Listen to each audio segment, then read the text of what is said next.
Dun, dun, dun, dun, dun, dun, dun, dun, dun. Dun, dun, dun, dun, dun, dun, dun. Oh, you stopped. Knock on wood if you're with me. We are here. We are here. We are live.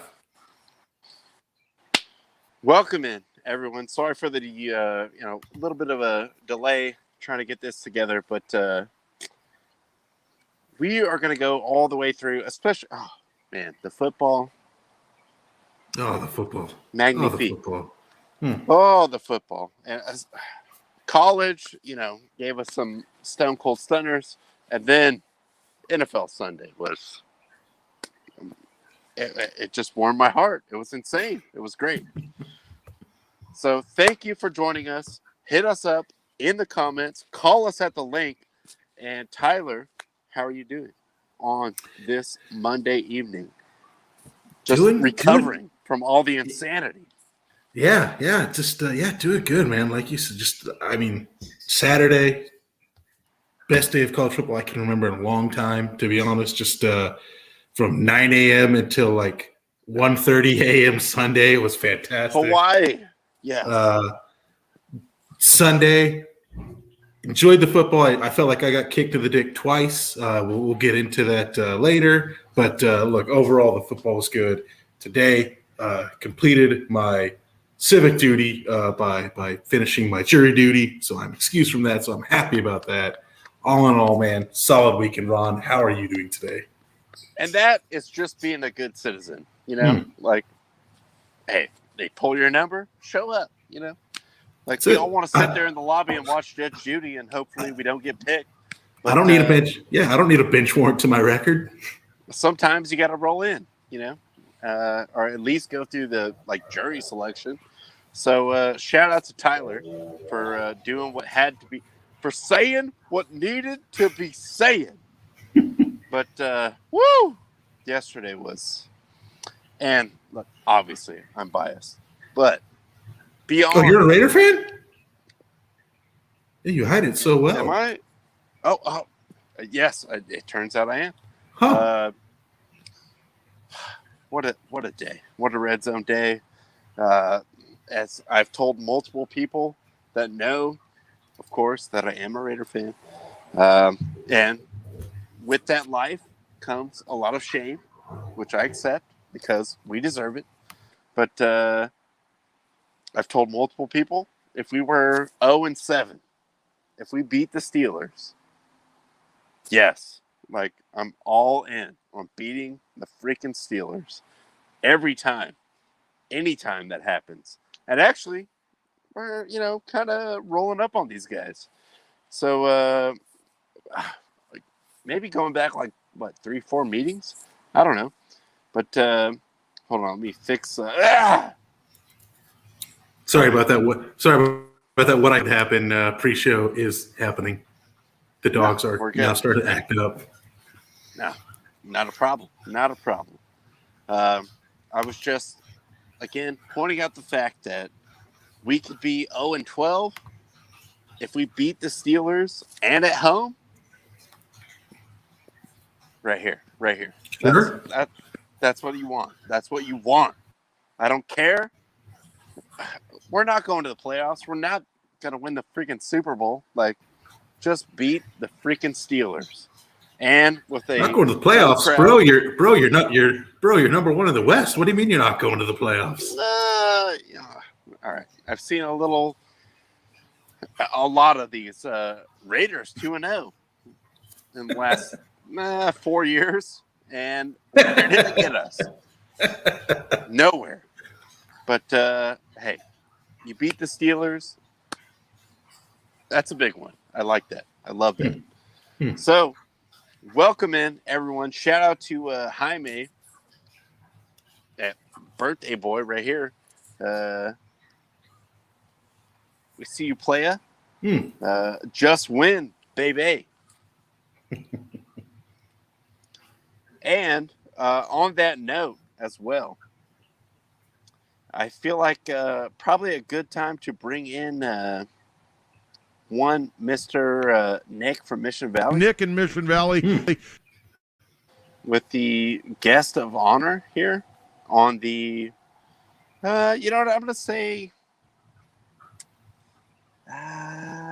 Give me the. Which one pays us most? Whichever one pays us most, pick that one. You know, it's not the one that pays us most, but it's the one that inspires the most fear. So I'm gonna go with Chew Dental Lab because I feel like they need to get their read in there. So joining us on the Chew Dental Lab Celebrity Hotline, we do have Nick in Mission Valley and Connor McGregor joining us on the program. Gentlemen, how are we doing this evening? We are doing phenomenal. Happy birthday to this big champ over here. Happy birthday, buddy. And you can see so how fired up he is. Yep. Absolutely. He's kind of humping something, so I took him away from that. So he's kind of not happy. You know, it's better to bring him on with like a little less steam because I feel like he comes in sometimes a little too over the top, you know, kind of like Dirty Ron or, you know, some of these other people that take it too far kind of thing. Yeah. But shout out to Connor. You know, I apologize. I missed his birthday at the courtyard because I fell asleep watching Red Zone and then woke up for the best part at the end. But I don't know. I mean, CEO Nick, your thoughts? Great birthday. He definitely raged, got into a few fights, fought a Shiba Inu after he realized he was being violated. He was like, "Wait, what?" And just started going just balls to the wall. And he met he kept his own against our very own Cher, the 158-pound Saint Bernard. You know, pretty impressive. I told you, I picture this as a trilogy fight between them two, because 150 pounds. I mean, all right, like let's be honest, that's no joke of a dog, but pretty much a small horse. But Connor, right here, all heart, and all action. Like you will sell the pay-per-view. So I think we need Connor Cher, you know, 2. Some kind of like split decision, 2, and 3, then 4, trilogy and fight 5. number 3. No. Just curious, how much does Connor weigh? Right now, he was last weighed at 15 pounds. That still might be too heavy for one of the Paul brothers to actually fight him. They kind of like to fight like way below their weight class, so yeah, he's probably got to drop a couple pounds if you want that Paul fight. But you will see him on Triller one day. Best believe. He'll be on Triller, that's for sure. Yeah, he will absolutely be on Triller. Right, buddy? Okay. Look at that stallion. Probably think Tito Ortiz. Oh yeah, because I call it in 1 round. Call it in 1 round. Well, we will wait for the Connor Ken Shamrock fight on Triller. Oh, God. I'm sure it's, you know, they're working it out behind the scenes. Right, just a lot of paperwork. Yeah. Yeah, you know, like, you know, gotta X and Y gotta meet up. Right. But the stare down is gonna be fantastic. I'll pay for it. But we will wait for that. And good question, guys. Hey, are you guys a team? Are you guys on the same team? Obviously we are. Okay, I want to make sure. But you blew up my spot because I do not have the video. Thanks. Oh, way to go! God, burning my pocket. What are we doing in these like, pre-production meetings? Killing me. Jeez. It's all right. Show's over. Show's gone. Game's gone. Game's gone, lads. Game's gone. You know, just wrap it up. Just wrap it up. This is a bad idea. Dump it. No. Hey, turn the wrestling off. God. Doing a show. All right. We need to get into before the meat, which is the football. Mm-hmm. Whatever, you know, a little. I have a still photo that's why I was so mad that you teed me up for the video of the you guys on the same team. Hey, what up, y'all? But nonetheless, we dive into the side pieces, and then we get to the football.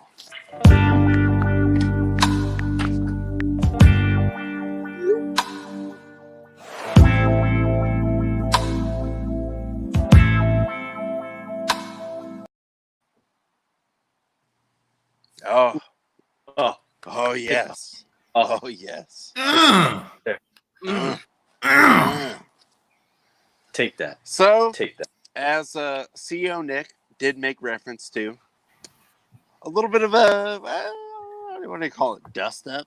I mean, It's a misunderstanding. So they have it's a misunderstanding. a misunderstanding. Furniture was moved, and this one, for Padre fans, they're taking the hard line of, and I do kind of agree. Like, Manny wasn't in the wrong here. He was basically saying, don't get kicked out of this game that we need to win. But, Manny never really opens his mouth to anyone. So the fact that he was so aggressively going for it was kind of like, could be kind of deaf ears right now. Like, we don't expect you to stand up and be rah-rah guy. But, yes, there was a dust-up in the, right there for the whole world to see in the dugout at St. Louis. Tatis was maybe a breath away of getting kicked out of that game as well. Tingler was already ran out of there. Conspicuously absent, our boy, Eric Hosmer. Where is he? That's that's your veteran leader. Don't you dare say "our" when referring to him. Yeah, that. But no, you know what? I think you're right. Like I will absolutely take any opportunity to shit on Manny Machado when it's there. But he may not have gone about it the right way, but he was in the right. Again, like he was. Look, they need Tatis on the field to win. Ironically, they lost after this happened, giving up a 3-run home run almost immediately. Yeah, but they needed to rein Tatis in. He was getting pissed and yelling at the bench coach, over the umpire's strike zone, and he's basically, Manny said, like, hey, like, you're the best player here. We need you out here. We can't afford to lose any games at this point in time. So again, he was in the right. He was absolutely in the right. But like maybe the methods are not the right. Maybe you could like grab him, like if you want to yell at him, like pull him into the tunnel, take him into the clubhouse, and just be like, dude, fucking get your head on. We need to win this shit. So the methods are wrong, but the heart was in the right place. I mean, yes, the sentiment was correct, but just knowing like firsthand that, and they are, I'm sure, like even today, if you ask them, like, it's fine. They're fine. Good. Yeah, it's no big deal. We're good. But all that just showed me, like, the cracks. Like, everyone is very stressed out. Manny has a mega contract. Now Tatis has one as well. And everyone's kind of feeling the pressure of, like, all right, it hasn't worked out like what we thought. And Manny is never that guy, like, get up in your face kind of guy. So the fact that happened just, again, to me was like, oh, they're cracking. 100% agree. I mean, like outside looking in, it's like, yeah, the wheels are definitely falling off this thing compared to where they were in the first half of the season. So like they had an abysmal August. September wasn't really the best part, especially that road trip going from LA to San Francisco, and then by that too, the Cardinals passing them in the wild card, and then to possibly gain ground on the Cardinals, and you blow it. So it's like, yeah, frustration is building. They had high hopes, but we all know that Manny is all about that hustle. He's fired up all the time. Oh, yeah. All hustle. Every ground ball, he's trying to beat it out. Every ground ball hit. So this I'm not surprised.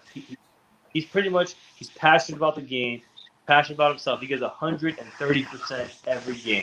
So I'm not like, yes, it was the right methods weren't correct. Like you don't want to do this middle of the game, but I see what you're trying to do. You want to win the game. You need your best player out there. Granted, if he pops his shoulder out a few times, hey, you can't control it all the time.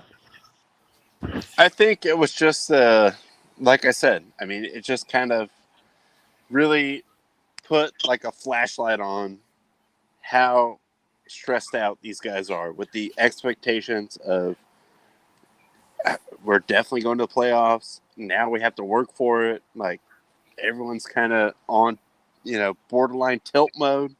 Him and Tatis are pretty good personal friends. But this to me was just like, oh boy, it's coming apart.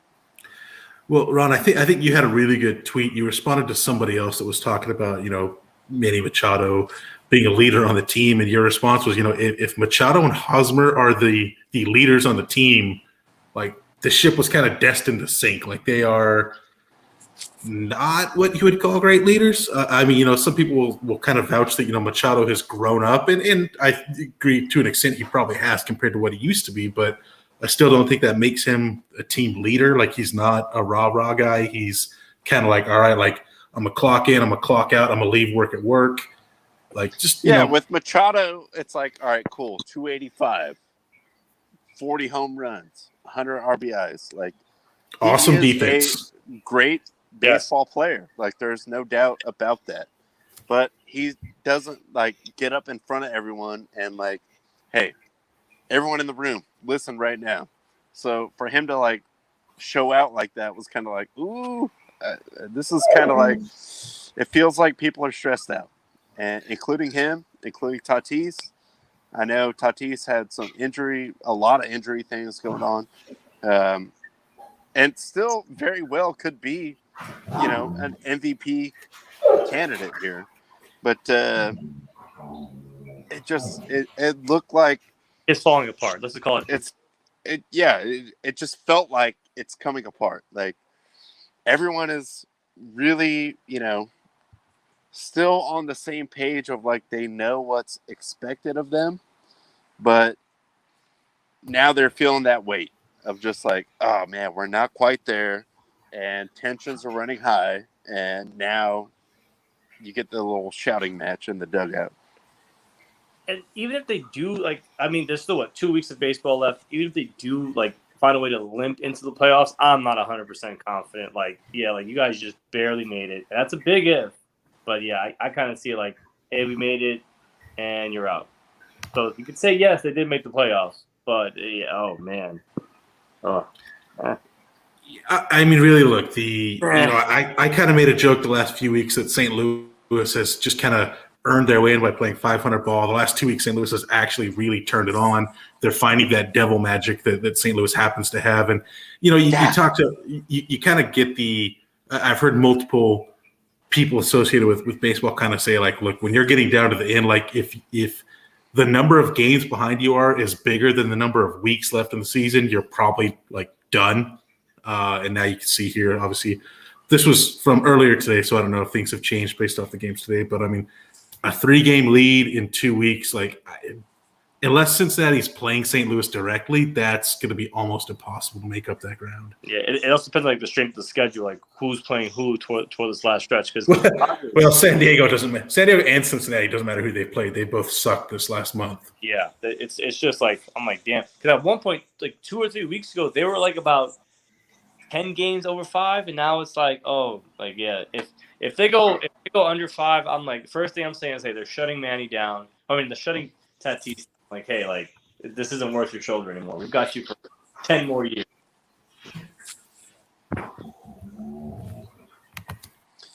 Well, I mean, Manny does have player option, I believe, in 2 years. In 2 4 years. more years. But he's trying to, lean into it and take ownership of the team. But again, you're not that guy, pal. you're not that guy. Like, if it's coming down to Manny having to give like sage wisdom, that's when you know, like, the plane is about to hit the mountain. Like, there's no way. Like, Manny is good at what he does, but what he does is not lead a team.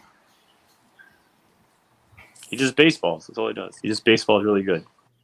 He's good at baseball. I mean, like, he's excellent at baseball. But yeah, that to me was just like, ugh, man. All right, it's falling apart. But we will see. I mean, as we grind our way down to the bitter end here. I mean, I was like, Padre fans, if you want, you could watch the Mets, 3 or 4 part docuseries. That could probably lift your spirits, straight up what baseball was like in the 80s. I don't even know at this point if it would, because it's a whole different animal. The magic of the 86 Mets will never be repeated, and probably should not be repeated due to, drug testing, certain other legal avenues that have been put in place. But look, get used to being good, Padres, because your team will be good, but also get used to being good. Like, you can't just walk up to the NLCS. Like, it's hard. Like, I'm a Dodger fan, and we barely got in there last year after so many years of having a great team with really good chemistry and like the manager and everyone's on board, and it still doesn't happen for you most of the time. So, Padres, look, get used to being good. That's all I could say. Yeah. And the pressure that does come with that.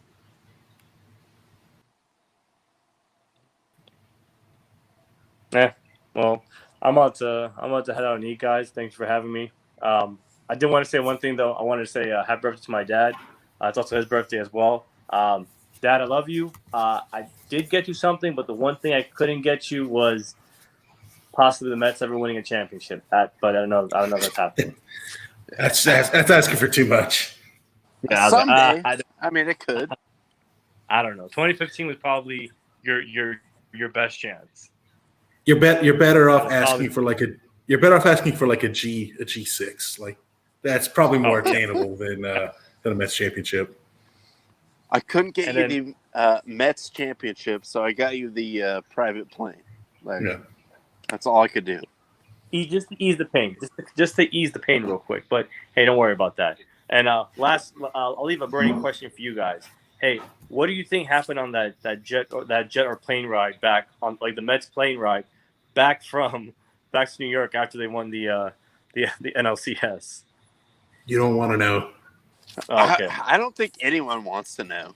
I mean, I do want to know, but also, like, keep it behind closed doors. Like, if you were there, you were there, kind of thing. Like, maybe it's not for general consumption, kind of thing. No, definitely not.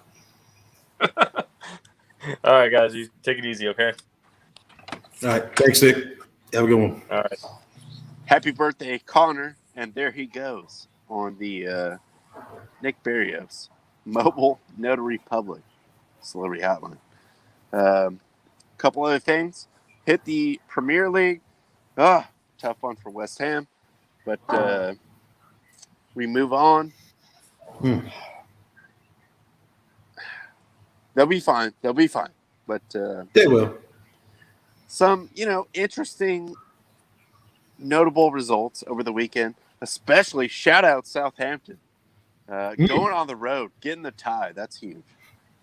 Even if it was West Ham, I'd be like, dude, if we got a tie at freaking Man City, yes. Not only that, but Man City actually did not record a shot on target that game, which, look, even though they don't have a striker, that's damn impossible to do against any team, let alone the, probably best team in the world. So, yeah, absolutely shout out to Southampton. Watford getting the win over Norwich on two teams that desperately needed a win. That's a big one. That's just 6-pointer. Yeah, that's right. Yeah, that is basically the battle for last place there. Villa getting the win over Everton. Bit surprising there, but good on them getting the win at home there.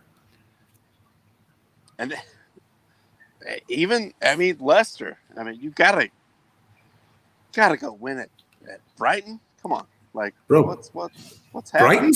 Brighton's fourth in the league right now. They're punching up. I like it.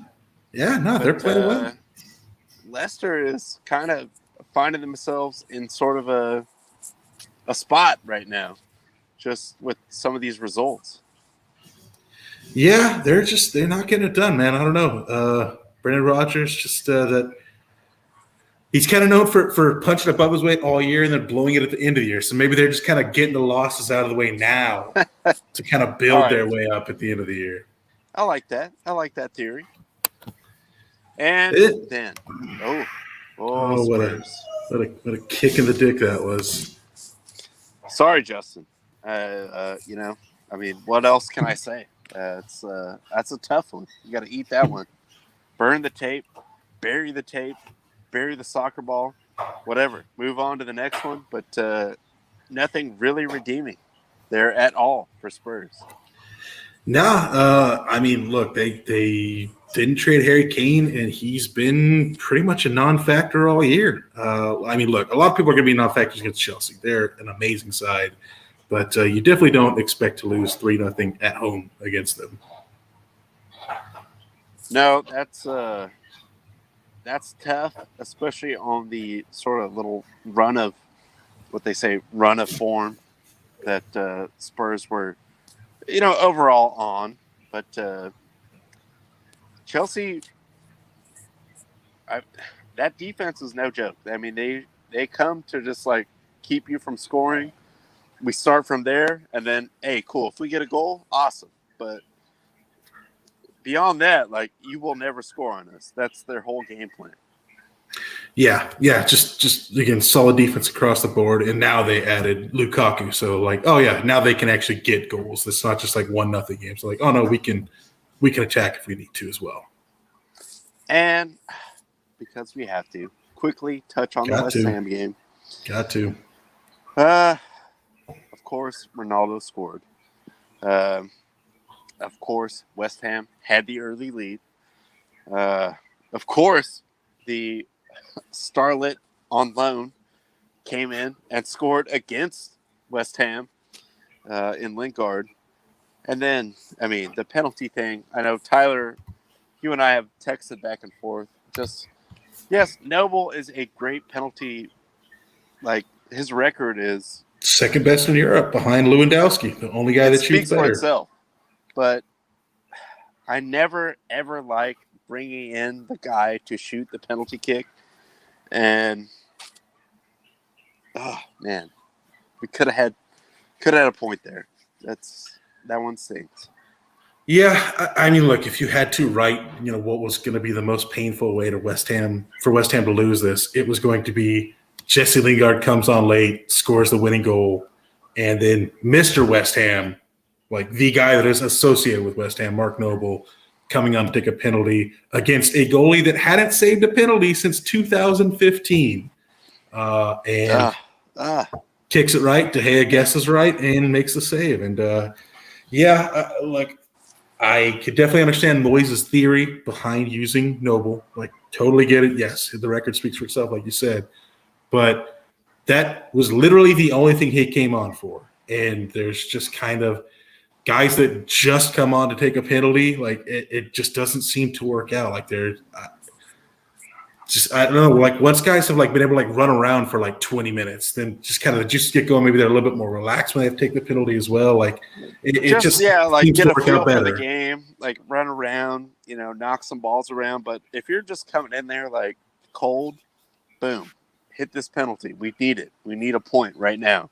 Like, even if it is Lewandowski or someone like that or Noble, that's a tough spot to be in.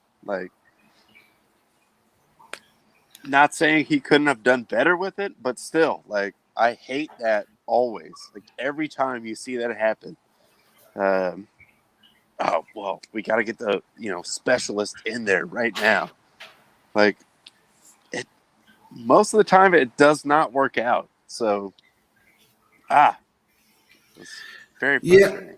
it just even more frustrating because like I felt like West Ham played well enough to get a point out of it. Like I wasn't expecting West Ham to beat Man U, but when they kind of held it at 1-1 for so long, it was like, all right, like they deserve this. They deserve to get at least a point out of this. So then Lingard came on, just nailed an amazing goal. Like I mean, just what can you do?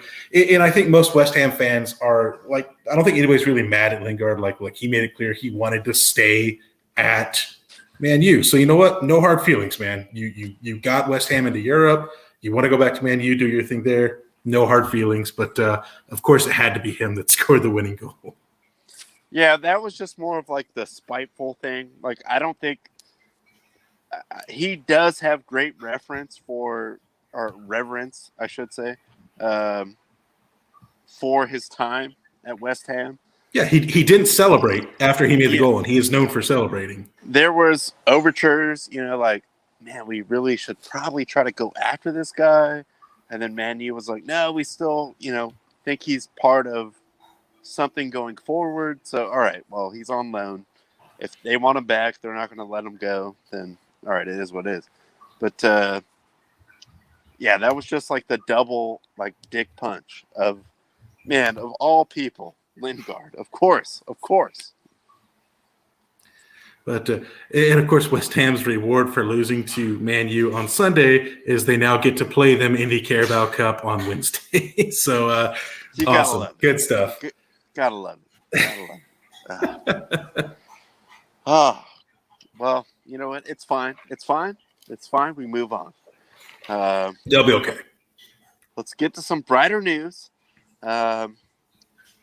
First of all, actually, but on both fronts, before we get into the NFL, but NASCAR, boom, our boy Harvick punching up, getting up there. Just look, under the lights at Bristol, it's gonna get weird.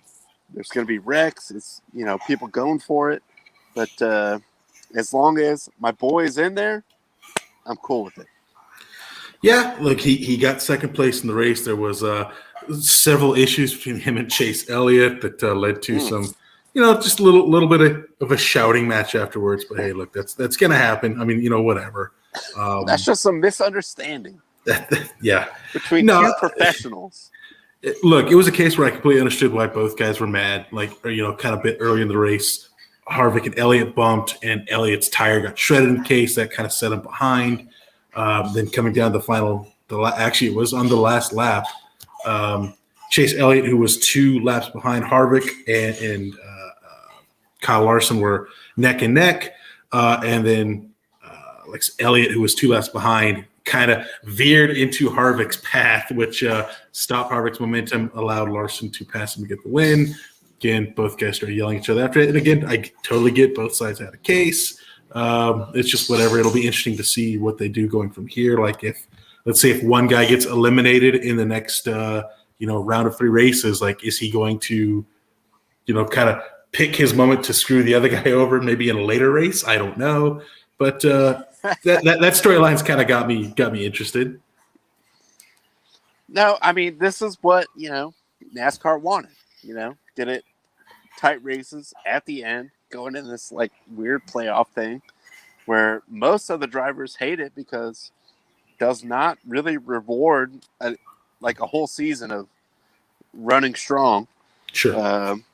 But hey, it is what it is. NASCAR, you got what you wanted. I hope you're happy, kind of thing.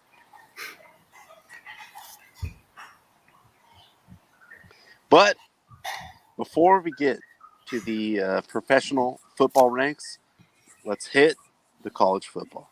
Because great Saturday, which on paper really didn't look that good beforehand, but ended up being pretty tasty. I mean, I thought this game was going to be a straight boat race, and Florida was for half. Yeah, it was. I was kind of texting people, getting ready to tweet on our account, like, look, this is looking like another year of just Alabama and then everybody else playing for second.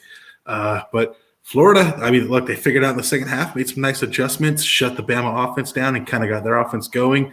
Came up just a little bit short. I did think it was interesting that the over-under at most sports books was actually 60 or 60 and a half. And Florida at the very end had to go for a 2-point conversion to tie it. That failed. So kind of interesting to see, where all the money went based on that. But Florida, good showing. I still think Bama is far and away the best team in the country. But but Florida kind of showed like, hey, okay, maybe there are ways to slow this Bama team down and try and keep pace with them. And, obviously we make a lot of jokes. And, I can only speak for myself on this case. We love fake mad Saban. But usually he does kind of dap up the team when it's an SEC game. It's like a rivalry game or whatever, he won't go as hard in his press conference at them as he would when they're playing some playing Mercer or somebody like that. Yeah. But he got just enough. Because they, edge out of Clyde. They got it done. Don't get me wrong. And then the whole time with that clock thing at the end, I was like, oh, dude, this is all Saban needs. Time is being kept by the official on the field. I was like, oh, I'm sure he's super mad, and this will just roll over into his press conference. And then we didn't know what the hell was going on with the clock. All right. So we're doing what we can out here. All right. But we got to get better. It's hot. We don't know what time it is. It's hot. All these people wearing the Florida colors, for whatever reason. All right. So we got to deal with that. And now the clock is broken. Now we got a referee on the field telling me what the time is. The whole thing was a joke. Yeah, gotta imagine. I didn't see Saban's post-game press conference, but everything you're saying, I'm like, yeah, I could hear him saying that. He just needs one little thing to latch onto, like all the greats did. Actually, I saw the. I know he's pretty kind of boys with Belichick also, and Belichick is the king of non-answer answers. And his pressers no, I didn't see it. We're just going on to Cincinnati. Whatever he says. And then someone asked him something about long snappers the other day, and he went on for 12 minutes. Yeah, I saw that. He did a 20-minute set on long snappers. So if you ask him about something that he likes, God forbid, all right, just dig in. He's going to go. That makes me wonder then if Saban takes that same approach and you ask him about something he likes, if you ask him about D's nuts jokes, he'll probably just rattle off everything he knows. But, and really, again, shout out to Florida because I thought that was going to be a blowout, even at home. They showed up well. It's just Alabama's really damn good. I actually almost worry that this is just going to make Alabama just absolutely destroy everybody the rest of the year because they had one close game against Florida in week 3. It was too close. No, Saban's going to get up in their ass. And, I, for one, welcome our new Alabama overlords. Saban, if you need me, grad assistant, maybe I could run, the sticks or video stuff. Just I'm bowing down right now. Hail Saban. All hail Saban. The next one, I thought this was going to be, and it was a pretty close game, but a really rough targeting penalty too, that I just hated. But questionable, to say the least, play calling from Auburn at the end. Going for the fade in the end zone, I was like, that's why do that? Don't do that. did it. And that brings us to now. Yeah, I will say this. I definitely liked Auburn's choice of attire of the white pants, white shirt, white helmet with a white face mask, considering Penn State was doing their whiteout game. That was, I thought, a good move on their part. But, yeah, like it wasn't a bad game. Obviously, definitely marred by, like you said, the targeting of, a player that was like, what do you expect the defensive player to do? He's going full speed. He's diving at a player. The player is now falling down. So, like, you expect a guy to adjust in midair. Like, targeting is – I'm all for the idea behind targeting, but the application of it has just been absolutely terrible. And this was just yet another example of it. Like from the safety standpoint, I get it, but the automatic ejection element of it is terrible. Like, how many times, anyone out there, when you see a targeting call and then number 55 is ejected from the game, like, they're always beyond upset on the sideline. Like, how many times do we have to watch that? Like, it's terrible. Like, I don't, like, 99% of the time, the guy is not taking a run at the guy. Like Tyler said, everyone's going 1,000 miles an hour. If they duck their head and you just clack helmets and you get kicked out of the game, that is shameful. I think, I can't remember a rule that has happened in the last 5 years in football that benefited the defense, but, like, I think you if you're going to take that approach, you have to throw flags on offensive players too. A running back lowers his helmet to go into contact. Like, okay, that's targeting. Or change the fucking rule because the application of it is horrible. I mean, like I told you and Nick before the show, like USC's kicker got ejected for targeting on the opening kickoff last week. Like, come on, really? Insane. I mean, I get the safety part, but it should not be an automatic ejection. There was a terrible one also in the Cincinnati, Indiana game that was just like, there's no reason for this. Like, this is not – he's just – like, if you are good enough to get a scholarship to either of these schools, you're good at football and you're doing a football thing. Like, you can't just change that, like, in half a second. Like, all right, just put the guy down. Like, we're trying to make a play here on foot. Like, it's just a football move. So when it comes down to, like, bang, bang, like, but their helmets hit. So this guy's kicked out of the game. He can't return. Then it's just like a total bummer for everyone. Yeah, it actually, that's also a fair point. I think that it's, there's a lot of complaints about VAR in soccer in Europe is, when these things happen in real time and they get reviewed in slow motion, like you can't make assessments like that. Like, you have to watch something in real time and be like, look, there was nothing the guy could do.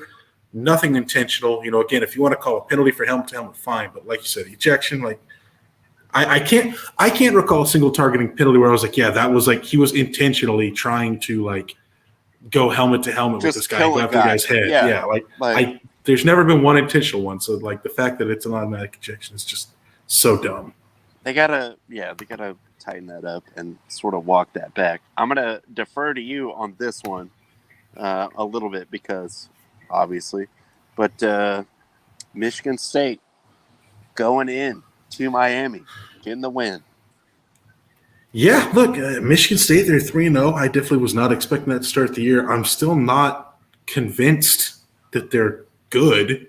They haven't really had a great schedule, and Miami has absolutely shit the bed this year. Obviously, look, they got stomped by Alabama. That's going to happen. They had a close win against Appalachian State. Okay, Appalachian State usually likes to get up for the big game. So, okay. But, I mean, they just looked awful against Michigan State. There's no two ways around it. I know there's lots of calls for complete overhaul and change in Miami, which unfortunately that's kind of been the trend since the Larry Coker era ended. Is just like, okay, like we got 2 or 3 years of a guy, and it's like, well, he sucks, so we got to get rid of him. It's just real tough times for a once proud football program. Yeah, I still love the U. I feel like the whole chief of staff, Ed Reed thing, which I mean, anyone initiated at all knows he breathes, lives and dies he's about the U. For sure. So that was kind of like all right, well, probably we can't make him the coach, but like we want him around the team. And now you hear stories of, definitely helping out with the recruiting, kind of getting back their little area down there in South Florida as far as like talent coming in from high school. But the U just hasn't quite got all the way back, as you said, a once extremely proud, like to the point where it was annoyingly proud, and that's what made me love them. Franchise, whatever you want to call it in college football, but tough road ahead for the U. And I think I had texted you as well. I did find it funny, even being a Michigan fan, that during this game, after a Michigan State touchdown, they panned and found the one guy wearing a Michigan Wolverine shirt doing the surrender cobra in the crowd. Which I've never $200 for this seat. I've never seen a third party surrender cobra before. That was interesting. Ancillary surrender cobra. And then the last one that we're going to hit on the college before we get into the professional ranks is, and shout out, I mean, it doesn't even really deserve a shout out because Tyler and I saw this 5,000 miles away. Mm-hmm. The cover, forget the cover. Like, going to cover that. 11 points. Come on. Ridiculous. The worst possible thing. I'm a UCLA fan. What you never want is a UCLA team that thinks they're actually something. And God forbid, if this game was last week, they would have lost by 5 touchdowns. But it ended up being a great game, kind of like really a classic game. But I knew Fresno State had the cover and the bag, like at kickoff, no doubt. And it just ended up being like whoever has the ball last is going to score, and they're going to win. And, UCLA had to come back in this game too, but Fresno State, people not on the West Coast don't realize, like, those kids take it real personal. Like, oh, well, USC, UCLA, Cal, Stanford, whatever, they didn't offer me. They go to Fresno State, and then they go play everywhere, and they, like, challenge anyone at any time. And especially these California schools, they love it. Like, they will mix it up. And I knew as soon as I saw that, I was like, that's a trap game. Like, for sure, that's a trap game. I'm just hoping UCLA could win, which they didn't. But there is no way in possible hell they will cover that 11. Yeah, I mean, again, like you said, if people don't know Fresno State, like, they absolutely play with chips on their shoulder, and they come out. They don't throw jabs to start the fight. Like, they will just throw a haymaker right off the bat and test you. And that's what they did. They came out, they punched UCLA in the mouth repeatedly. It took UCLA until, like, at halftime, they finally started making some adjustments, kind of got things under control. But even then, I mean, look, Jake Haener. Oh my God!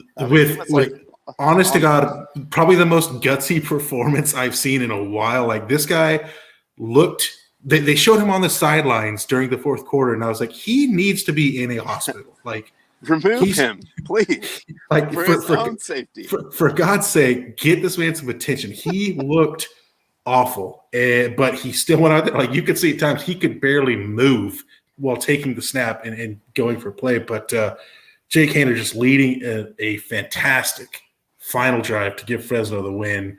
I mean, like, legit, like, I'm not even saying this ironically, like, give that man the Heisman. That was just such a gutsy performance. That was all balls. I mean, that was just like pure heart. Especially, like that last drive, the touchdown game-winning drive was like, dude, he is hurt. Like, I feel bad watching this. It's like a snuff film. He's still, like, running up there like, slinging it. Like, I mean, I don't know if you saw like when the game went final, like he just collapsed on the sideline. Like he just straight up dropped. Like everybody else was running on the field to celebrate. He was He just straight up dropped. very like clearly hurt. Like you were seeing it on TV. Like this should not be on TV even this late. Like this is kind of like Yeah. Is the FCC cool with this? Because this yeah. man is very hurt. Look, I know we can show a lot of stuff after the watershed hour, but this might be like a little bit too much here. But yeah, and then you can see here, great tweet from their account, Los Angeles. I think this was the fourth straight time they've beaten UCLA, something like that. I believe so. And that just goes back to my point. Like, dude, Fresno State, if you're not familiar on the West Coast, and especially within California, like it's very personal for them. Mm-hmm. Like the classic Fresno State USC game. That that 05 game with Reggie Bush. If they didn't have pulling Reggie out, Bush, they were not going to win that game. Like Fresno Reggie State Bush was one of the about greatest that action. Yeah. Reggie Bush had to pull out like arguably the greatest individual performance in a college football game to win that game. I mean, just absolutely amazing. So, yeah, Fresno State. Look, Fresno State got ranked. Thank goodness. Look, their one loss was a 7-point loss at Oregon, who again went into the horseshoe and beat Ohio. And so kicked the crap out of Ohio State. So Fresno, keep an eye out for them. If they play like that, there's nobody in their conference is going to beat them. You know, San Diego State will give them a game. I threw up the suggestion. They play San Diego State at the end of October. They're both, San Diego State, I think, is 2-0 against the Pac-12 this year. Winner should represent the Pac-12 South. I agree because obviously the actual members don't want it. So it's true. Give it up to these, small-time schools. Arizona State losing to BYU, Arizona losing to Northern Arizona. Tough look for the Pac-12 South. And on one, I don't know. I'd say it's like more enjoyable. It was, you know what? It is. It was. It was so enjoyable. Staying up late, watching Hawaii, 9:30 kickoff. Yes. And then it got super weird. I know this is kind of small on the screen. And San Jose State, I mean, they're really, getting something going over there. But 22 punts. Yes. Oh Sign me up. Sign me up. That is the best way to end a day of college football at 1 a.m. Absolutely. Yes. Look, Ron, I know you and we were texting through the end of this game. So, we're talking, 1:30. I'd been watching football for about 16 straight hours. I'd had some drinks. I assume you probably had some drinks. So I'm bleeding. I don't know what I'm seeing. Yeah. Being drunk at 1:30, watching just an absolute shit fest of a football game. And to make it even better, Petros Papadakis on the call, which I was telling you, I was on the Reddit forums during this game, and people that are not from California were like, dude, this announcer's fucking weird. And then everybody from California be like, oh no, he's tame. This is nothing. This is like the dial down. He's at a 6 right now. You told you text me he's throwing out spoon lyrics. It was the best. It was the best. That was the absolute best way to end an amazing day of college football. The weirder it got, the better it got. Okay, I just don't want the game to end. I want to, can this just go right up until kickoff on NFL Sunday? Mm-hmm. Hopefully. Unfortunately, no. But, that was in the back of my mind, I was like, just keep it going. Let's punt. And Hawaii playing in what looked like a high school stadium because Aloha Stadium is under reservations due to poor maintenance. They don't want to go in there. Condemned. That's what we like. That's right. You come to the jungle. Woo! I can only hope Hawaii has more 9:30 kickoffs this year. They have to, right? I mean, there's no way. They got the little high school temporary soccer stadium thing going. Actually, so I'm assuming they would. I'm looking up their schedule right now. Like, I gotta know. We want to know. We want to know. Well, as Tyler efforts that, we will get into the professional ranks. Man, what a day. I know I'm a little biased because obviously, but let's just dive in. I mean, even as a neutral, Red Zone was lit. I think, I will say this caveat. I don't know what's going on with the NFL with the officials because it was awful. Just not awful. even like across the board. Every Yeah. game was like, well, in this game, it's like, and then that's a penalty and it's a personal foul. Like, it was bad. It was insane. Yeah. And then, yes, we'll get to the taunting issue as well. Jesus. But so bad. Jameis. I mean, this is classic Jameis. Classic. As Tyler said, peak Jameis. Yeah. Beat the crap out of the Packers and then just lay an egg against the freaking Panthers. Maybe the Panthers graphics are just too much for him, man. Like, that's you go into their stadium and you look at the scoreboard and you see that Panther just jump around and you're like, dude, I can't mess with this. Is that Panther here? Like, I don't know. I mean, the graphics were strong. But I mean, again, this was I know I joked about it with some people during the week, but it's also kind of like you joke about it because it's a very real possibility. Yes, Jameis goes out there, beats the shit out of Green Bay on national television. Now he's playing a weaker opponent and 7 points. And Jameis. Well, in theory, a weaker opponent, but just terrible game for New Orleans all around. Carolina, that puts them at 2-0, right? Wins over the Jets and the Saints. So Carolina might be, maybe they're a little bit better than we thought. Look, everyone was talking about the Sam Darnold renaissance when he went down there. Yeah. So it might be a real thing. I don't know. That they're one of maybe I think it's 8 or 9 undefeated teams, and I don't even know if it's that many. But yeah, man, not that much. Shout out Carolina, and as long as McCaffrey lives, so goes the Panthers. This one was interesting, especially with regards to fantasy. Cincinnati going to Chicago. We ended up getting to see Fields get quite a substantial amount of time in the game because Dalton got hurt, running out of bounds. But he's kind of like just like a placeholder guy. Sort of like steady Eddie. Like, all right, we got Dalton. He knows what he's doing. He's not going to break the game open for you, but that's kind of what his job is. Sure. So they went with that. Burrow really looked bad, obviously. A lot of turnovers. And that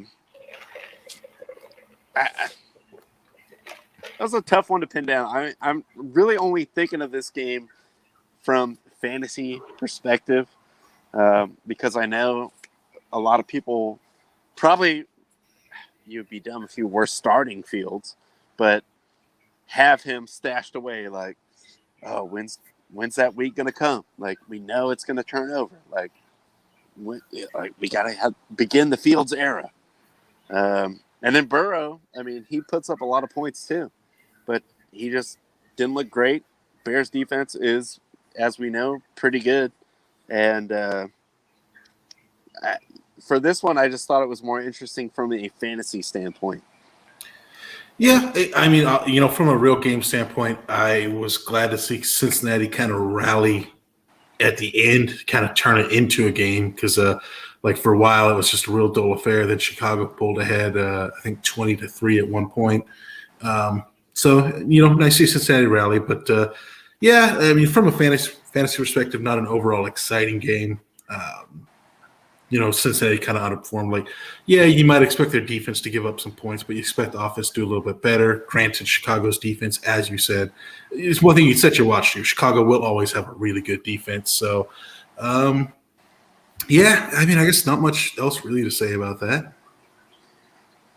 I mean, big win for the Bears, like just as far as like division implications and everything, but not, for the neutral, nothing really except for, like I said, from fantasy outlook.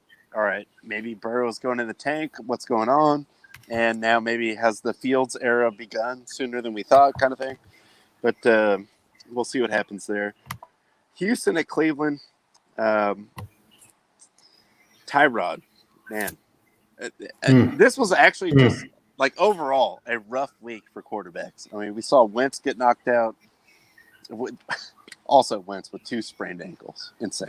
Like that, Man, if there's ever the most Wentz injury that I could imagine, it would be 2 sprained ankles. yeah.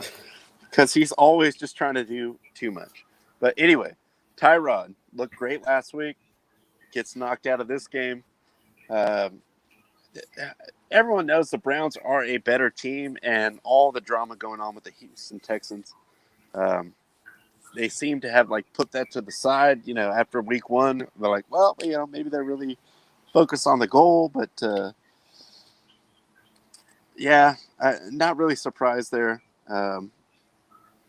Texans did cover though. That's true. Good teams win, great teams cover. I mean, look, I think kind of Justin put it best on the show a couple weeks ago here when we were talking about Houston. He said, look, if you look at their lineup, they've got a lot of guys that you are happy to handcuff on your fantasy team. You are thrilled to have, okay, this guy would be a backup on any other team. That's kind of what they've filled their team with. And so far, I've been impressed with them. I absolutely wrote them off as a disaster of a team. And they've looked good so far. They had the lead early against Cleveland. Cleveland rallied back. Like you said, they are absolutely the better team. I'm definitely kind of turning my tune on Houston. Yeah, the credit where credit is due. We were all just trashing them. And look, it's not to say they're going to the playoffs or anything like that, but they have definitely kind of punched up sort of thing. Like, hey, it is what it is. We got the guys we have, and let's go for it. Whatever's going on with Deshaun, we don't know. That seems like more of a front office, insane deal with that. Mm-hmm. So we'll see what happens. But Houston does not look like, any kind of chumps right now. So I'd be happy with what you're getting right now so far if you are a Texans fan. We will hopefully shortly bring in No ID Justin to the program whenever he is ready. But take a look at the Rams Indy game, and I thought this was actually I knew it had the potential to be a good game. Didn't really disappoint. I mean, Indy, just with Wentz getting knocked out, all right, that changes things around. You kind of don't know with the offense there. Their defense, is going to be good. But the Rams, just as a whole team, seems like, all right, man, if something bad goes down, then this could get ugly. But credit to Indy. They stuck in there, and they kept it, pretty interesting till the end. Yeah, they just had no answer for Cooper Kupp. I mean, that was pretty much all it was for the Rams. You look at Cooper Kupp's numbers, and it's like, Jesus Christ, whoever owns him in fantasy is having a hell of a time. But yeah, it was, you kind of hoped Indy would bounce back after the week 1 against Seattle, and they did. They showed up. They did what they could, but that Rams offense is just kind of loaded everywhere. That was pretty enjoyable game to watch for sure. That ended up being one of the more intriguing ones if you were watching Red Zone, towards the end of the morning window. And then we moved down. Look, it's going to be a long road for Herb and Trev. But I thought they showed a little bit better in this game than what I expected, even against Denver, who is not great by any means. But they looked okay. They hung in there. So, and they do have, they have pieces, you know what I'm saying? So they're not, it is a professional football team. But just expectations were very low coming into this.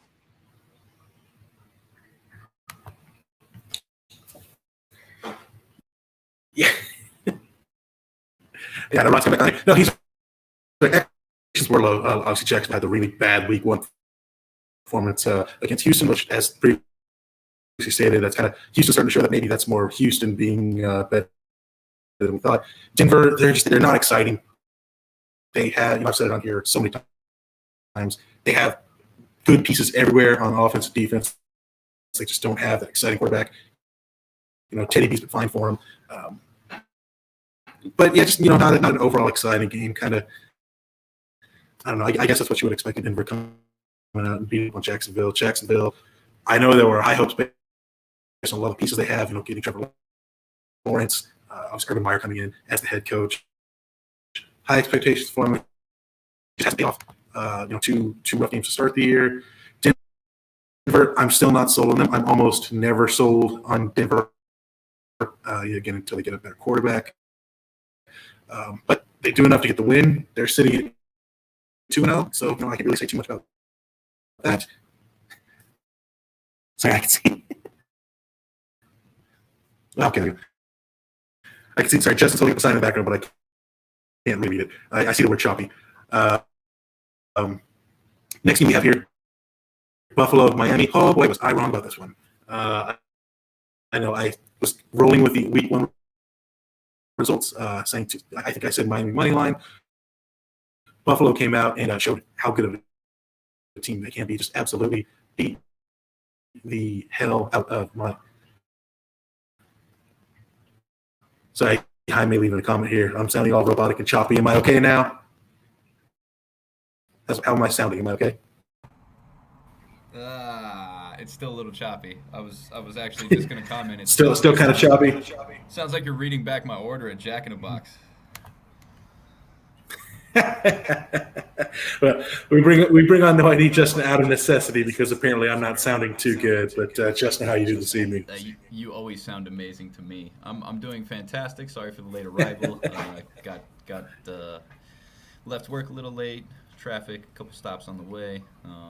But I've been following along. I love the college football dive, and obviously I'm a fan of the beautiful NFL coverage. And what a beautiful week it was. Not for you so much, but for me.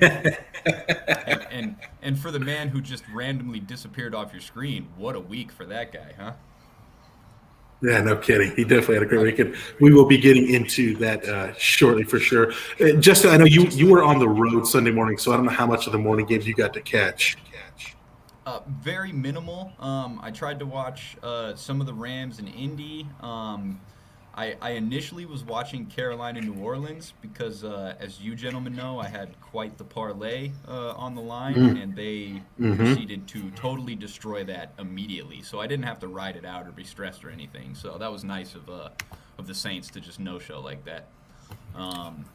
But yeah, I mean, you look at Carolina, you look at Denver, you look at Ronnie's Raiders. I mean, San Francisco. The Rams, I would love to bring up, that teams that start off 2-0, they make the playoffs about like 67% of the time, but those are 16-game regular season numbers, so we can throw all that out the window. 2-0 means jack shit. You are not guaranteed to make the playoffs. It is a long season, so we'll see how it plays out. But yeah, I definitely think there was, going back to our overreaction Monday segment, for all our overreactions. Hell, the Texans look solid. I mean, if they don't lose Tyrod Taylor in that game, who's to say that the final ends up the way it does? But, still a close game regardless. And, boy, I think the one that jumped out to me the most, and again, I know Tua went down, Buffalo beat the brakes off of the Dolphins after they looked really good in week one. So that one was crazy. Yeah, that's the one that jumped out the most to me. Yeah, that's the one I was just talking about before my voice went all robotic and everything. Again, I'll own up to it. I own up to my L's. I said take Miami money line, and they got the shit beat out of them. Buffalo showing why everybody has them as the division favorite in the preseason. So, Obviously rough start with them that first week in Pittsburgh, but looks like they bounced back nicely here. They'll probably continue to run through that division. Speaking of that division, New England running through the Jets. Come on, What can you say? It's the Jets. Belichick versus a rookie quarterback, all right? I just want to preference this by saying nobody cares about fantasy teams, but that being said, my starting defenses on all my fantasy teams were either New England or Buffalo. So I had a great defensive week this week in fantasy. So that's smart, man. Don't worry about what team you're actually picking. Worry about the opponent when it comes to defenses. Well, especially if you're going to play New England's defense, Like you get a chance to start a Belichick defense against a rookie quarterback, you can pretty much take that to the bank every time. Yeah, absolutely. So, New England goes out and gets the win against the Jets. Again, you can't really figure if that makes New England good or not because the Jets are just an absolute dumpster fire. It looks like we might have Ronnie back now. There he is. Guy's team goes 2-0, and he just, forgets all his other he's too good for the show now. All right. Well, yes, I am too good for the show, but also I've seen too many 2-0s end up in the shitter. I was pointing out to Tyler, that, most of the time, if a team starts 2-0, it's like a 67%, success rate that they're going to make the playoffs. But that's 16-game regular season stuff, so you can just throw that out the window. Don't get optimistic, buddy. You're right. Also, that doesn't apply to the Raiders because, man, we had some great 2-0s.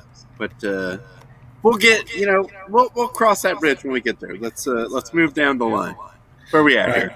Actually, we're pretty much done with this morning slate here, so let's bring up SF the Philly's next. a wash. Yeah, forget SF Philly. That's a wash. Oh, well, now I have to talk about it. I mean, I did say last Monday that the Eagles were going to go 17-0. Clearly, I was incorrect. Sorry, Amanda. Not sorry, Amanda. Sorry, not sorry. But I see what you did. You put it out there, so it's kind of like it's prove me wrong. Downhill. I mean, the Eagles are guaranteed to be 1-2 after next Monday. So. Ooh, there you go. All right, well, let's get into Ronnie's Raiders going into Pittsburgh, coming out with a win. Oh, I loved it. I would never have bet the cover. I was going to bet, if I was going to bet, Steelers win all the way. Packed house, Heinz Field, first time in like 500 days or whatever the hell. Look, the Raiders have actually played pretty good against the Steelers, like last 4 or 5 times out. But I just thought that environment, going in there, no Jacobs, no, I thought it was all bad. But hell yeah, dude. It's always great to beat the shit out of the Steelers. I freaking hate the Steelers. If we were 0-9, I would still hang my hat on beating the Steelers. Listen, and the fact that they go 2-0 and beat the Steelers, oh, man, and the Ruggs play. Oh, there was no Josh Jacobs, right? I feel you on that. You don't need to run when you got a car, my friend. Boom. Well, the car almost broke down, and we were all sweating it for a while. Their best drive of the game. And I was like, this is all right. This is what we deserve as Raider fans. Was it almost? It's a life of pain. It's almost Peterman time. Oh my God! Yeah, no, Mariota. I was like, dude, we're going to the Peterman era.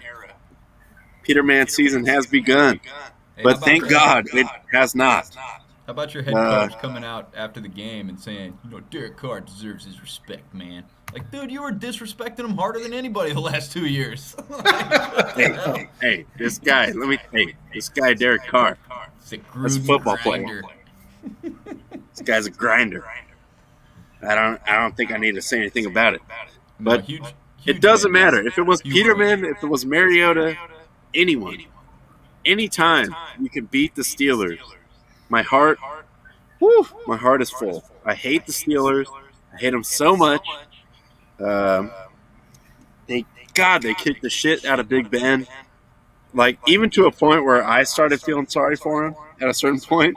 That's never happened to me. Yeah, I mean, it was borderline. I didn't, I didn't actually get to that point. Like, I was enjoying it, like, morbid fascination.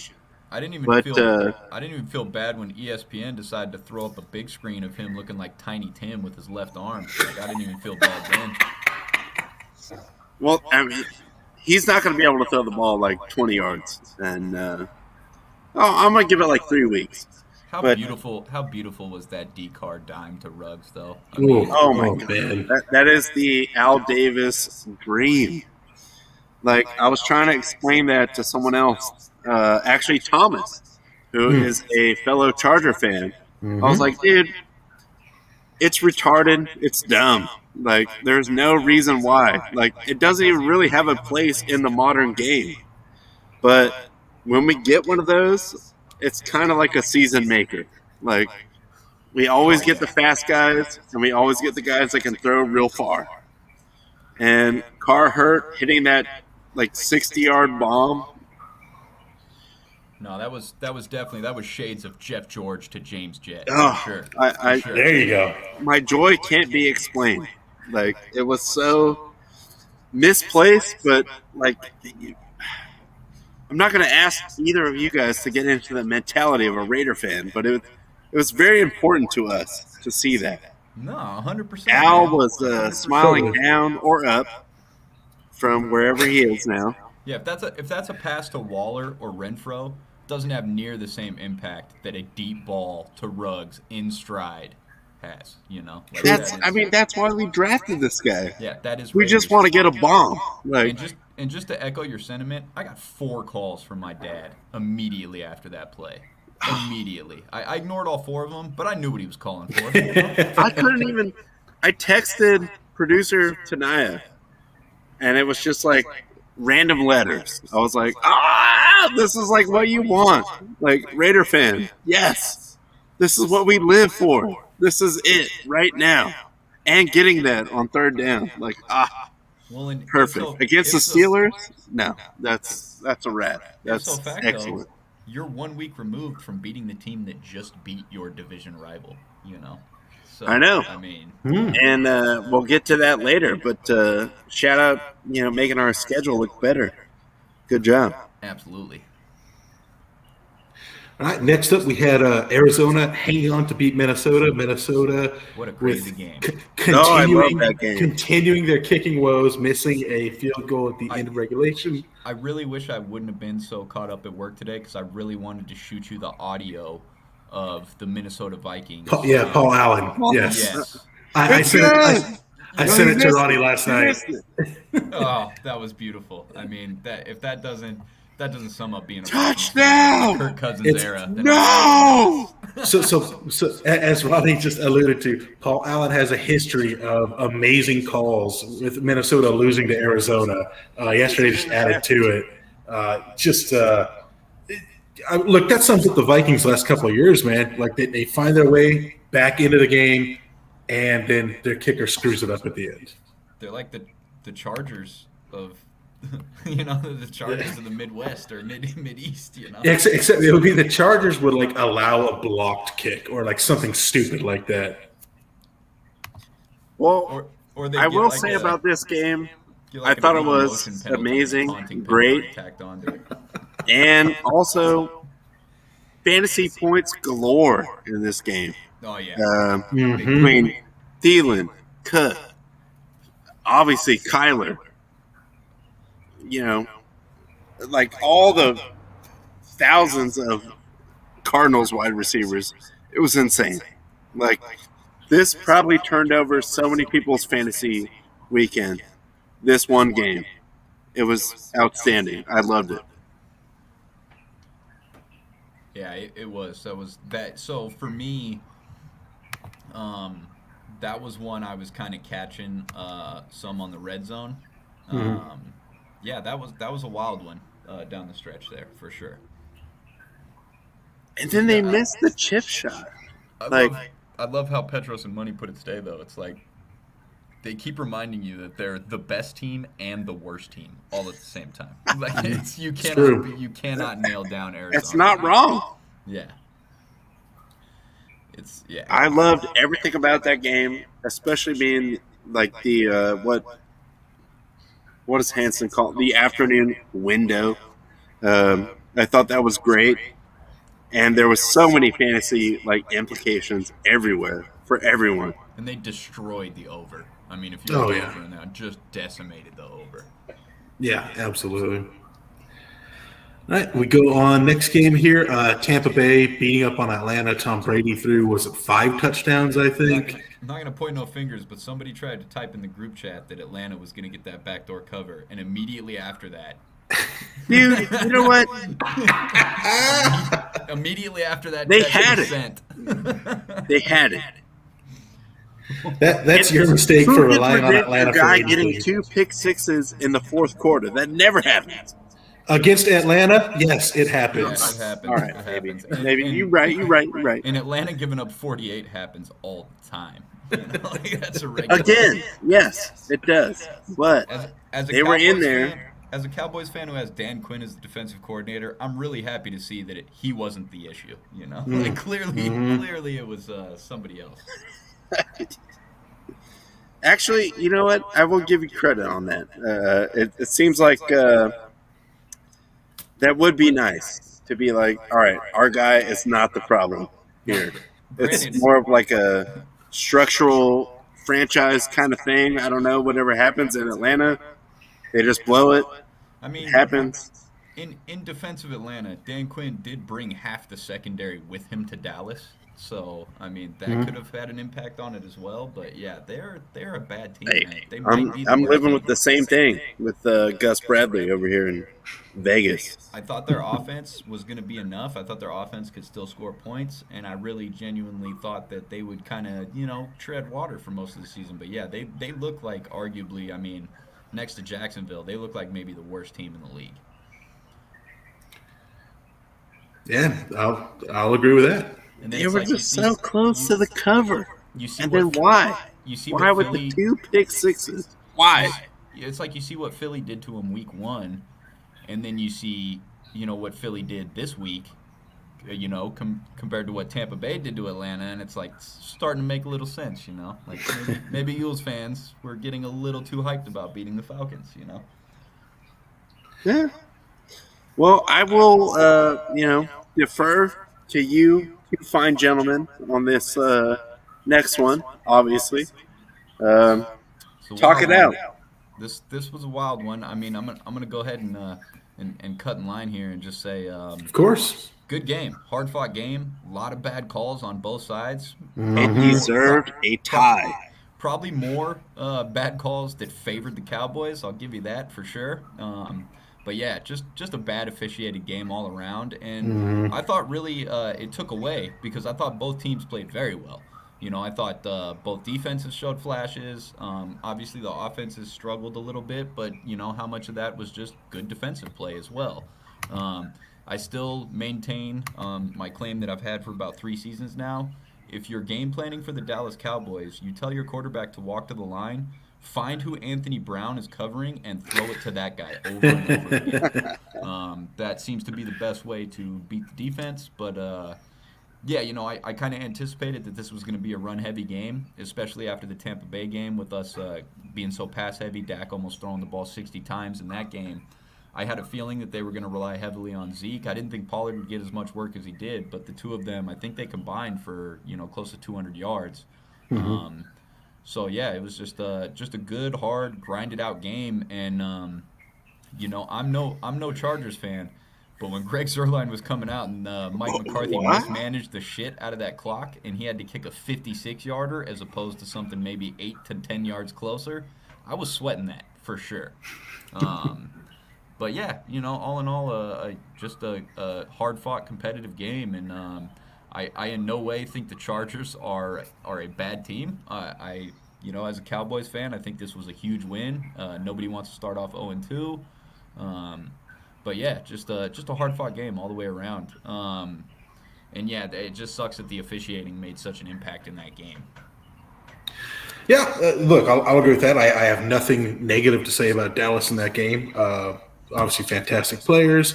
Would have liked to turn out better for the Chargers, but you're absolutely right. The officiating was just horrendous. Yes, I've seen a lot of Chargers fans online saying, they got screwed out of this. And yes, they lost 12 points because of officiating. Sure, I never like to blame officiating for everything because the Chargers could have done a lot of different things better to maybe get the win. Their red zone offense leaves a lot to be desired. That pick that Herbert threw directly to the Dallas defensive back, I don't remember which one it was just a terrible play. But yeah, the officiating was just so bad. Like a lot of bad calls that went against the Chargers, a lot of bad calls that went against the Cowboys. The NFL just needs to do something because the officiating just seems to be getting worse and worse, and it took away from the game.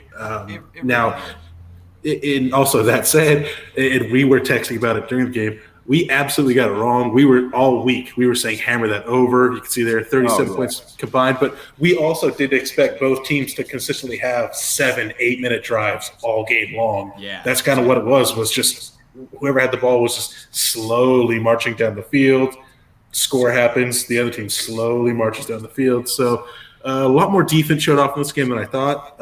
Like you said, like both teams probably have better defenses than we gave them credit for. But I dove headlong into Twitter and started combating some Chargers fans that were bringing up the intentional grounding play, or the no intentional grounding, calling the sack and the grasp or whatever you want to call it. I went back and forth for about 30 minutes, posted, copies of the rule book and this and that. But at the end of the day, man, I think I summed it up. I told the Chargers fan, I said, hey, man, you have a reasonable gripe. I get you. Maybe you guys will get a midweek apology from the league the same way we did after we were robbed from Tampa Bay last week. That's just how the league works. There's nobody who's a fan of any team that hasn't had a bad call happen at least once. And maybe the Patriots. Those are the only ones. But it is. It's just like it does suck because to your point, going into that game, we're not like spitting piss and vinegar at each other. We're not like talking shit. Like we just want a good competitive game, and that could have gone either way. But yeah, I truly feel like the officials had such a big influence over the game, and that really kind of robs fans of what they should get to see on the field. So I'll take that win though. I'll take that win. Oh, for sure. Out of Los Angeles. Yeah, take it. And I think it's funny that you and I had exact opposite feelings about that final drive because I know in our group text I said I've seen this before. The Chargers are about to lose a single-digit game.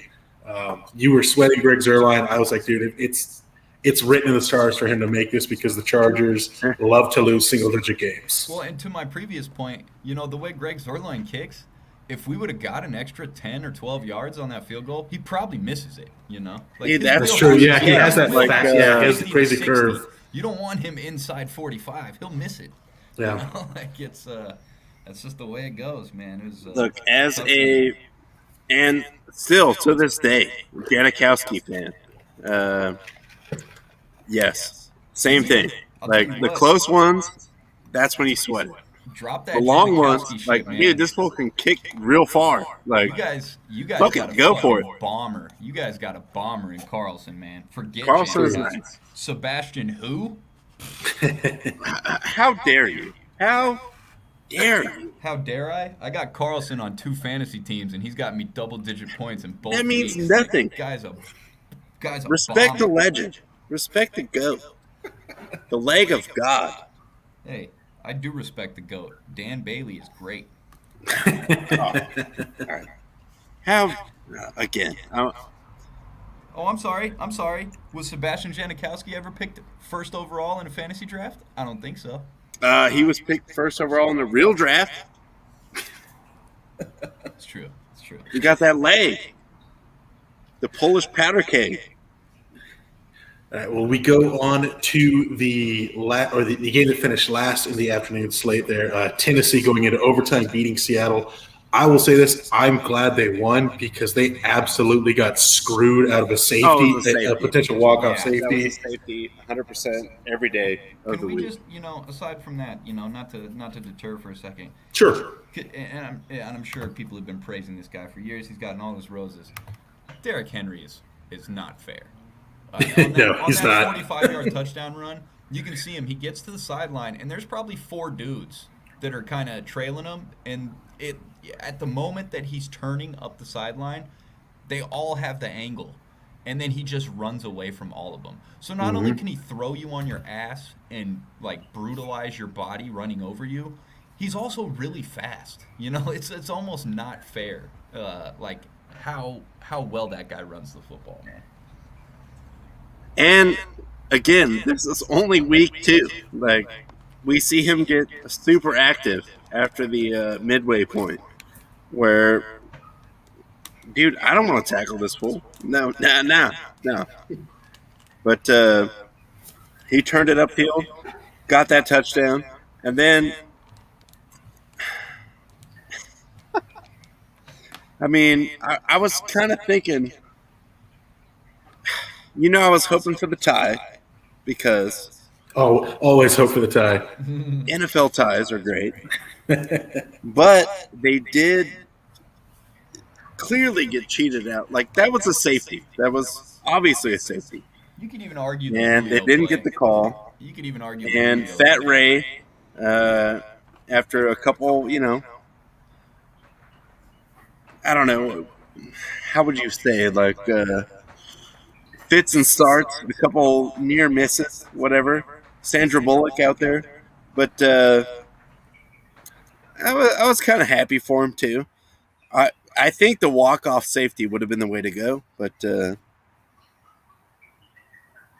alas, a fair result was had. No, walk-off safety would have been thrilling for sure. Walk-off safety would have been amazing. I don't think anybody would have had a problem with that. I also like that in our group chat you were hyping like, let's ride this game out, dude. This game could stay in overtime and carry us straight into Sunday Night Football without any waiting time. And That's what I wanted. was all on board for that, for sure. But then, that is when good. I was like, all right, that should have been a safety. Like, okay, well, they didn't get it. So, all right, fair result. And then CBS went to that game nationally. All right, cool. Got to see like 20-ish minutes of football night in America, or whatever they call it. Yeah, no, Derrick Henry is like what Lendell White was supposed to be. Yeah, that's fair. I was thinking like he's got the physicality of Marshawn Lynch, but like take 2/10 off his 40 time. Yeah, he has Marion Barber's mentality, but a way bigger frame. Yeah, there you go. That's actually pretty fair. Or even like, not Carson, the other guy on the Seahawks, actually. That's not Chris Carson. I know you're not comparing Derrick Henry to Rashad Penny. No, obviously not. The other dude. Mike Davis? No, he Not was Mark in there at Andrews? the end. I have no idea who you're talking about. All right, well, forget that. Scratch that. We'll put a pin in that. Here's another one. But- Ron Dane with Ron Dane, Yes. Ron Dane. the great Ron Dane. All right, we'll go with Ron Dane. Ron Dane mentality. Like, you think he's just going to truck fools. But Derrick Henry And he does. does it all the time. All right, well, I believe then the last game we have on the slate here, the Sunday Night Football game that turned out to be pretty damn good. I was kind of worried that Kansas City was going to pull away in the second half. Baltimore held tight, went to a very dramatic ending, obviously going for it on fourth down instead of punting away to Patrick Mahomes, which we all agreed was the smart decision because if you give Patrick Mahomes any time, he's going to score. So Lamar Jackson kind of exercises the demons against Kansas City, and Baltimore comes out with a win. Yeah, that was a big win for Baltimore. Good come from behind. Patrick Mahomes is not football Jesus, man. He is not flawless. Threw a bad pick late in that game that pretty much cost him the game. So, and then obviously Edwards-Helaire with that costly fumble.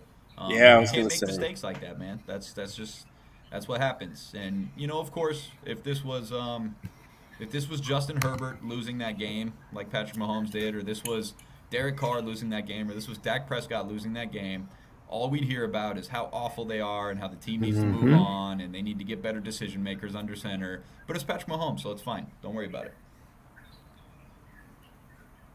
Can't disagree with you on that one. 100% agree. I thought it was a little bit like Andy Reid to Yes. like it Yes. seemed like he was very clear about like, well, if we didn't fumble, we would have won the game. Like, yeah, you probably would have, but it doesn't kind of seem like your regular MO Mm-mm. to do that and trash a guy that really, I mean, let's be honest, still straight talent, like, and a steal in the draft. I'm still mad that the Chiefs got him in the draft. Um, but yeah, just one mistake, and you got to do like I think every one of us in this call or in our group chat was like, dude, just go for it. You got to go Oh, for it you have to. You cannot because give him the ball back. I'm speaking from a fan that gave Tom Brady the ball back with a minute and a half last Thursday. You cannot give Patrick Mahomes the there's ball back. never, yeah, no, like, And, and, and to that again, you saw Dallas called the timeout with 4 seconds to kick the field goal. We were not giving Justin Herbert a half a second on the clock. It wasn't happening. Period.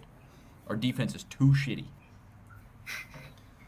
And I did. like I heard Baltimore's defense was playing good at that time. Like they Very were good. dominating the second half, but I'm just like, dude, Mahomes, do not give him the ball back. Like, go for it, even if you come up short. Like, you got to go for it. Well, and Are you gonna sit back like at the end of your life and be like, oh man, we should have went for it? No, just go for it. Whatever happens, happens. when you really break it down too, if Lamar Jackson doesn't throw 2 balls directly to the Honey Badger in the first half, this is probably a closer game throughout. So, but yeah, Yeah. credit to Baltimore. And then I heard a funny stat. I don't know the exact number. I'll probably end up looking this up tonight just for reference. But I heard something like this week in football there was the most rushing yards by quarterbacks combined, like in the history of the NFL. Like Lamar had his rushing yards. I think Jalen Hurts was around 100, if not over, and something about like just the rushing yards by quarterbacks, and it's just a sign of the times. Like you have to have a guy. It doesn't have to be a Lamar Jackson, but you have to have a guy who can move. I think that's a tribute to the guy that played tonight, Aaron Rodgers. For as old as he is and as known as he is for being a great passer, he can move, man. And speaking of Aaron Rodgers, I believe your boy Derek Carr has the best touchdown to interception ratio of anybody, second only to Aaron Rodgers. How about them apples? Hey, well, future MVP, Derek Carr. This year, Pump the brakes. going all the way, MVP. I have money on Stafford. Let's just keep pulling for Stafford for MVP. Ronnie, you kind of touched on this earlier, and I think the Baltimore-Kansas City game kind of brought a shining example of what an issue this is in the NFL. The taunting calls were getting crazy. I also got to ask, like, if your mandate is to call taunting more and more, like, how does Lamar Jackson get to do a front flip into the end zone with nobody around him and not get a flag? Yeah. But then if you spin a football in front of another player, you're going to get a flag for it. That sounded personal there. No, not. I think it's a stupid ass rule, is what it is. I did. It is. It's terrible. I put it right there with the targeting rule in college football. So We already talked about that. I'll say this. I know I talked to both of you gentlemen, like during that Chargers-Cowboys game, like, Yep. all right, well, if it's an illegal shift, then the touchdown never happened. Like, why did the Cowboys have to decline the taunting penalty? Like, there's no You just forget took it. the Like, words it never right would out have of my happened. mouth. Yeah, you just took that. That was the comment I was gonna make. Was like they need to do something and implement it. Like, okay, well, that guy's not gonna taunt if you call a penalty and take the play away. He's not gonna taunt at that point. So it's like, I didn't think that that necessarily should have been called. I also thought that the targeting on Trayvon Diggs was a rough call. I understand. Yeah, it was. He made contact to Austin Eckler's head, but when you watch Trayvon Diggs on the play, I mean, that's textbook, dude. He didn't lead with his helmet. He led with his shoulder. Eckler dipped down a tiny bit, to brace for the impact, and he caught it on the head. And to Eckler's credit, I thought Eckler was out. I thought he was done. Like, he looked lost. But Pat McAfee brought that up today. He's like, I would love to see all these coaches just say, we're going to decline every taunting penalty. Now, that's not going to happen, but how cool would that be if they just made that pact? Like, all right, dude, none of these taunting penalties. Like, well, screw the league and this bullshit rule. We're just going to decline every single one that gets called. It'd probably go away, but I think all of us know that no coach is going to refuse an extra 15 yards. It's the NFL. That ain't happening. You take every advantage you can get. Like in the college targeting thing, it's just like a broken rule from the beginning because you just get thrown out of the game. Like that sucks. That's ridiculous. But the taunting thing is so subjective. Like if a referee decides that you were taunting, quote unquote, somebody, and then now it's like that penalty, ridiculous. Like they already walked it back to where it was like, all right, no team celebrations. Oh, but now it's cool because we like to see it on TV. And then now we have taunting. And then you looked at the sideline when you did it, so you're kicked out. I love O-linemen. What happens? What if like an O-lineman pancake blocks a pass rusher and then farts just from exerting himself? And then the ref catches, audio of that fart and maybe smell as well. And depending on how severe it is, maybe that's a taunting penalty. You can't do it. You pancaked him and then farted right over his head. See, that's where the problem is. If it's a silent one, it's fine. But when you can hear it, that's when it becomes taunting and just when they go very to clear. The silent count taunt. Yes, exactly. Yeah. If there wasn't fans in the stadium, you'd still hear that one. Oh. Yeah, bad officiating. That's the consensus. Terrible. Week 2. Terrible officiating. Bad officiating. Officiating. Raiders are 2-0, but Dallas and the Chargers will still finish with better records. Dallas Raiders Super Bowl. Get ready. Brace yourself. It's happening. I mean, we're already going to ruin your Thanksgiving. Why not ruin your February as well? I'm down for that. Bet your ass. That game will be played at SoFi, and we will rob a bank to attend it. There you go. For entertainment purposes only. Of course. Please believe that. Obviously. I mean, that's understood. Can you just back up a little bit? For people who haven't seen the shirt that you're wearing, because I already know which shirt it is. I mean, come on. That's right, ladies and gentlemen. Al Davis wearing his own commemorative Al Davis passed away patch. Pride and poise, silver and black, aerial attack, Ruggs hit the 60-yard bomb. Yes, this is what we live for. The weird thing is that T-shirt is designed after something that Al actually wore while he was alive. I mean, we don't have to, get canonical. He walked around the last 3 years of his life wearing that. He knew. He had a vision. I seen it, like Zenith, yo. He probably would have lasted a few more years if he added some more salt to his breakfast sandwiches. I'm just saying. No, we're coming for his ass. You gotta keep those sodium levels high. Really high, apparently. Pure salt. Pure salt. It's the only thing that keeps Jerry going. You actually just ate a salt lick for breakfast every day. Did anybody notice when Greg Zuerlein made the field goal, Jerry Jones proceeded to hug like 4 dudes and totally ignore his wife? I saw that. Yeah. Fantastic. You didn't draft none of these guys. Get out of here. You don't get no hugs.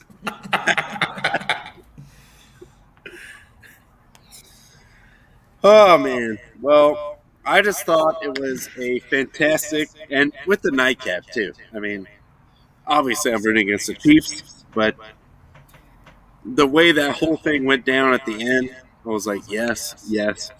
Raiders won. A lot of close games. Loved it all day. Yeah. Other than getting kicked in the dick twice on Sunday with my teams, solid week. Beyond that, yeah, it's fine. No, it was a good week, man. Good week. Also, Justin, glad you made it back from Vegas alive. I did. Just barely, but I did. That true Vegas fashion. No doubt. As is tradition. All right. Well, unless you guys have anything Anything else I think I know? This is probably the longest show we've done, I was gonna actually. say we're only 2 hours in, man. Yeah, right. All right, now let's break down every baseball game from Saturday. Let's go. All right, got it. Yeah, I But, don't know if no. you guys know, it's football season. I don't watch anything other than football unless it's the Dodgers. Well, had the night I mean, off what tonight, about thankfully. Manny and Tatis fighting? That's That a was thing. hilarious. They needed T.O. Albert in that dugout to fucking calm people down. Oh yeah, Tio Albert would have just grabbed him in a big group hug, and everything would have been fine. Hey. Or he would have just grabbed both their heads and smashed them together like Three Stooges style, like bonk. No, I mean, hey, dude, swag chain, it's the swag chain, man. You get testy with the swag It chain. was cool like 6 months ago, but That thing's probably all green and rusted now. where is your God now? That's Just probably what been- they were arguing about. He was probably like, hey, man, we'd be in the playoffs right now if you weren't wearing that heavy-ass chain, throwing your shoulder out of socket all the time, you douche. And then Fernando Tatis was like, well, man, maybe if you were Johnny Hustle on every play instead of just when you felt like it, then we'd be in the playoffs. And then it just escalated from there.